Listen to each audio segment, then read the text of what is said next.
interesting about this next generation is they're on the younger side. I think you guys mentioned that in the intro as well.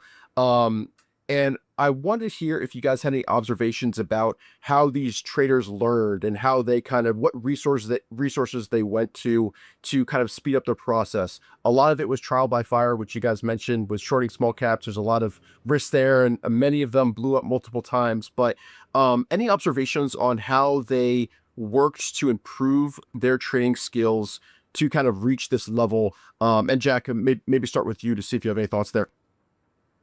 Yeah, well, let's tie it in from with the previous topic of video games. There was one key word that came to my mind, and by the way, I want to date myself on as beyond George. I can go back to Pong in terms of video games. So anyway, the key word is focus.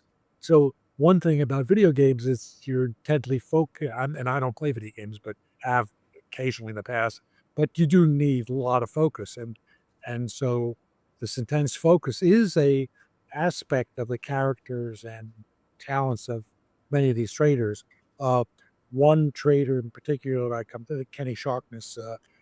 He basically he's trading many different strategies, different time frames, all at the same time.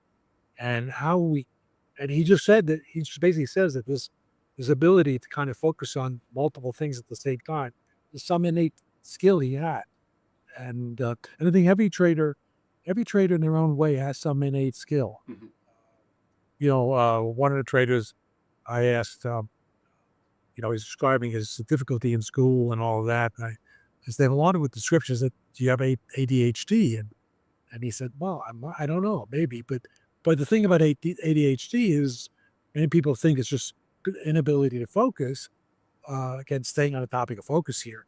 But You actually, could hyper people with focus. ADHD, and I have a son who has a attention deficit. Uh, they don't focus on something that's not of interest, but get them interested in something, and they got intense focus. Yep. So I think that's a key concept. Yeah, excellent. George, did you have anything to add on kind of observations for how these traders learned and developed? Sure. Yeah, I think in terms of learning, obviously Jack and I study traders pretty intently. And these guys study traders, but one of the things that I was sort of taken with is they studied charts a lot as well. So specifically, Christian Kulamagi and Phil Gedeker talked about how they studied, I think Phil said tens of thousands of charts. And by looking at charts, they really became familiar with the types of moves that markets can make. And I think that helped them to figure out like what they wanted to try to capture, what was a persistent pattern, and then